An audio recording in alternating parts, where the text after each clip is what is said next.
Welcome back to our channel, folks. My name is Brad. I'm Deb. And today we're out here in our crevasse, our pit, our big old our pit. money pit, our deep dry hole on the left side of our driveway as you come into our property.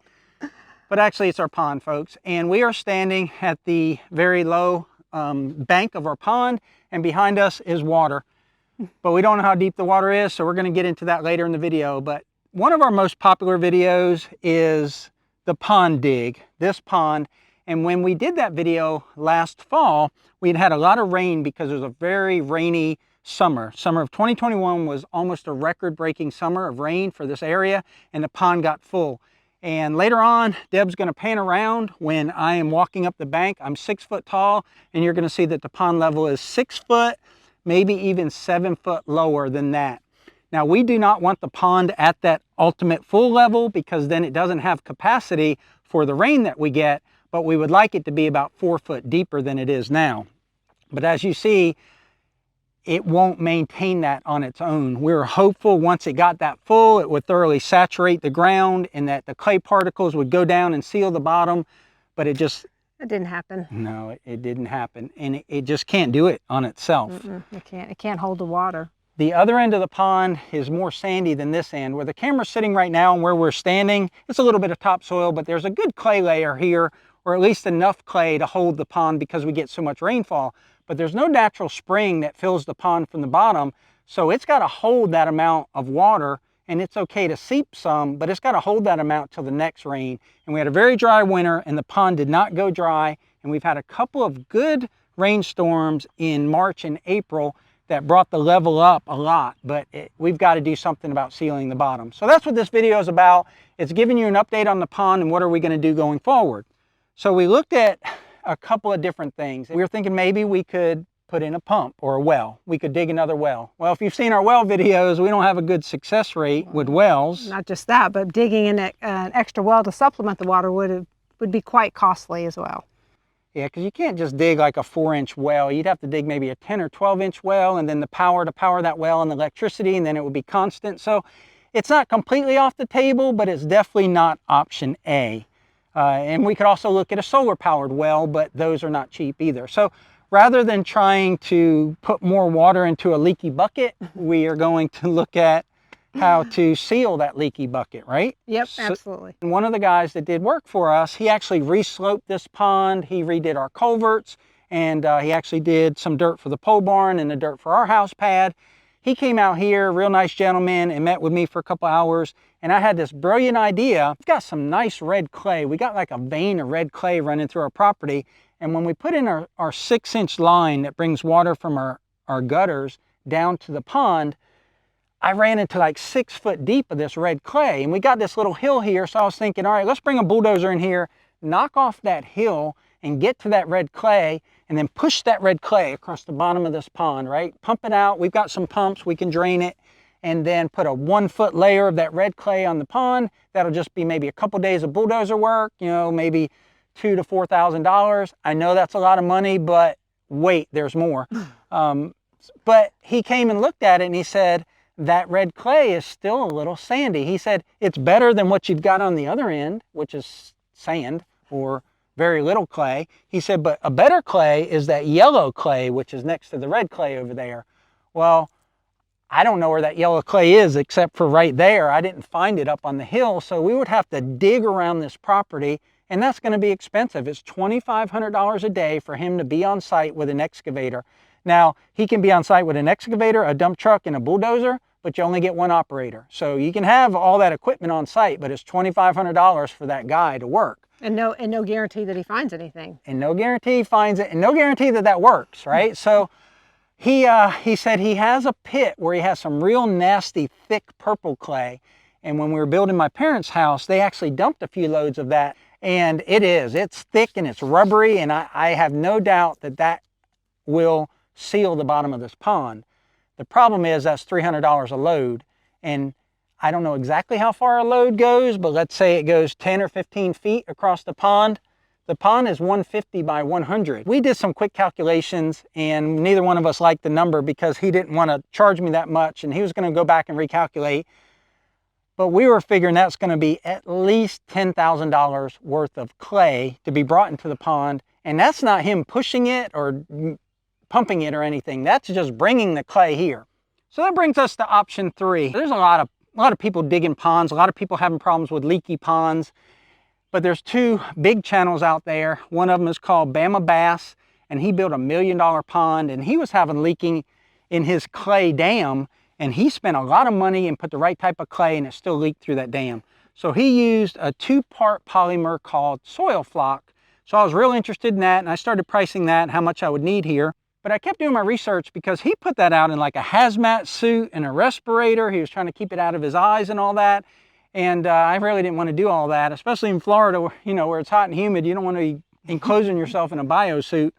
So I just kept my eyes and ears open. We weren't ready really to commit to fixing this. We got time. We have some time left to fix this pond. So then doing some more research, we came across a product called Damit, which is D-A-M-I-T, and is a 1-part polymer, and it's not quite as caustic. You don't have to wear respirators and stuff.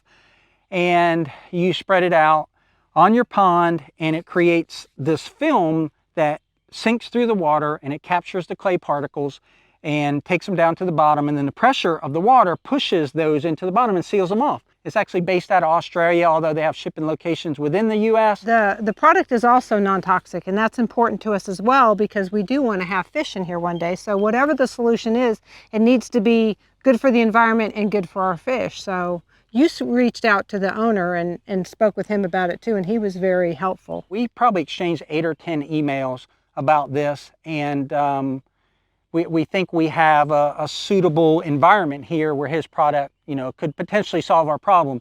Now, there's no guarantees here. There's no guarantees it'll work, or there's a chance that it only slows it down. And based on just the amount of clay, which is around $10,000 just for the clay, versus the amount of this product, we can apply this product many times before we would ever reach the amount of clay that we would have to put down here. So that's what we're going to do. We have it on order. It should be here any day. So in the follow-up video to this video, you're going to see me actually apply that to this pond, and we're going to do it while it's low like this and try and seal the bottom, and then hopefully it seals the bottom. Takes about 2 weeks, and as the water level rises, I'll do some on the side. So it's going to be an incremental thing. You'll see as I see if it works. Now, another thing I'm trying to do is get some bagged bentonite, where you put that as a dust on the surface, a few bags of that, and I don't know how much I can get, or even if it's available, but my well driller uses it when he drills wells, and then the polymer will grab that bentonite and take it down to the bottom. And bentonite swells at, I always want to say 30, but I think we researched and it might even be 300, but it's a clay that swells a lot. So you get that polymer in that bentonite clay on the bottom, and hopefully that'll seal it. But what I'm going to do is Deb's going to get behind the camera, and I'm going to walk around here and show you the clay that I was talking about, but I'm also going to show you the height difference from that video where it was full to now. And then I'm going to put on a bathing suit, and I'm going to go out in the pond, and we're going to put a piece of PVC pipe out there so we can see if this Damit polymer actually works. So oh, stay tuned. You're not going to want to miss him going in that pond. No human that I know of has been in this pond No. since it was dug 2 or 3 years ago. Oh, yes. Yes, stay All tuned. Right. Okay, I'm far away from the camera, but it's not important that you see me. What's important that you see is in a video we have entitled Pond Drawdown After Hurricane Ida. The pond was where that stick is up there, and I'm going to walk up there. I am 6 foot tall, and from the camera angle, as I look at Deb, my eyes are even with the lens of the camera. So from here down was water, and from here to about there was water. So I'm going to walk up here and show you. This is the highest water level of the pond. I would say, looking from this angle and from being down there, the pond is 7, if not 8 foot lower than it was in those videos. But we talked about the red clay, and you can see the red clay vein here, and you can see a yellow clay vein here, but it goes downward. And then eventually, at that end of the pond, it turns very sandy. And this area here is actually where I put in the 6-inch pipe that goes to the gutters up on the pole barn in the shed. And the optimal water level would be, say, right around here. and that way you would have capacity left in the pond for rain, and then not have the pond hold water beyond here so that it can seep in the soil to help maintain this level. So that's what we're going to try and do. But right now, I'm going to go put on my bathing trunks and I'm going to go in the pond and put in that water level indicator. So there goes Bradford. He's got his little swimming trunks on. He's got a piece of rebar, and he's got his T-post pounder, and he's got a piece of PVC that he's going to put over. So he's going to go in there, and unless it gets too deep, and he's going to put that rebar in. There are 2 large catfish holes dug in the bottom of this pond, so we have to hope that he doesn't find one of the catfish holes. So the pond right now, where he's at in the middle of it, and again, not counting the catfish holes, is about 40 inches deep. He thought it was going to be shallow. He said, no, I'm not even, he didn't even think he needed a swimming trunks. But there he is. Okay, so that's kind of the center.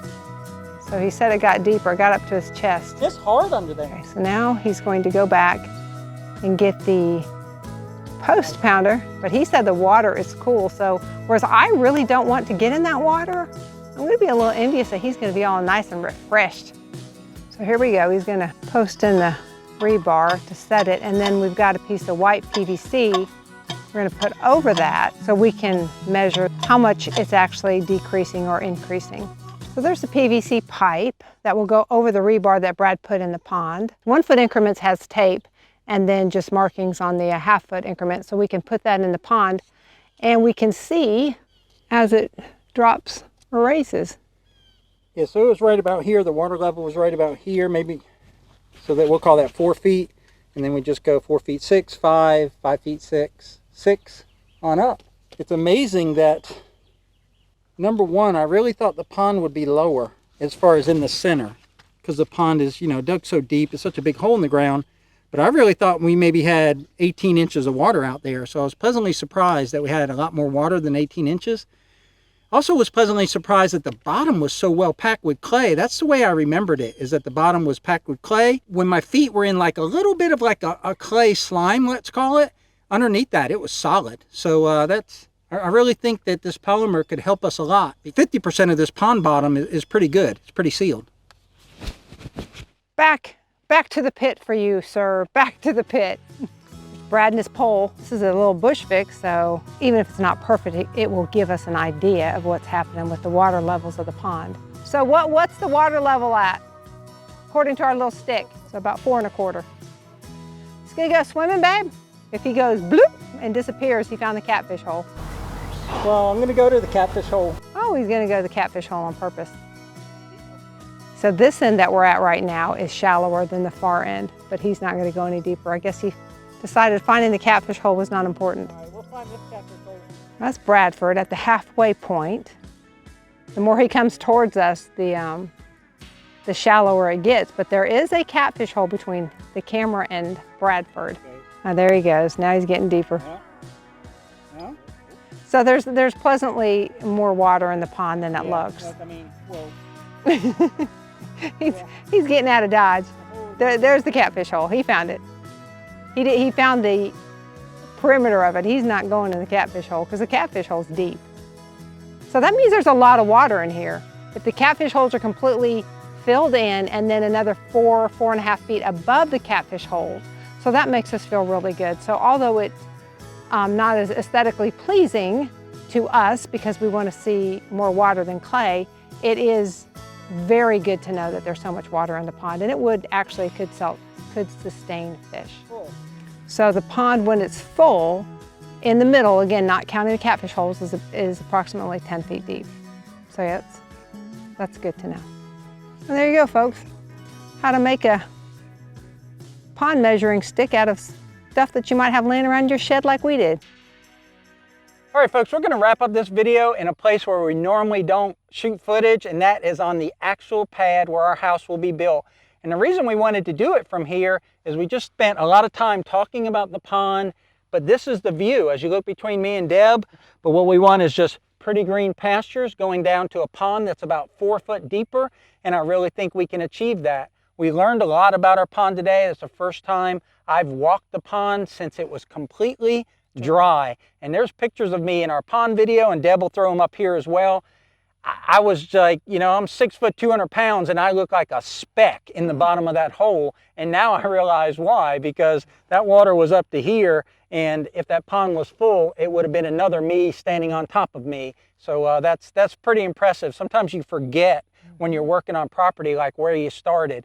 But it was real refreshing for us to feel the bottom of that pond. You know, my feet sank through a little bit of slimy clay, but then it was solid under there. So we're very hopeful that this Damit will work. So stay tuned for that video. But that's all we've got. Thank you for watching. We appreciate you guys watching. We appreciate you coming along with this journey. And that pond is a big part of this channel, so you're going to be seeing lots more of that in the future. And I'm going to let Deb close out this video, so you don't have to listen to me talk all the time. As Brad said, we're excited about the pond. We're excited about what was discovered with the pond today, because we really thought it was going to be very squishy and very low. And it wasn't. It wasn't either. So big hopes for the pond, big hopes for the future of the pond, and big hopes for the Damit product.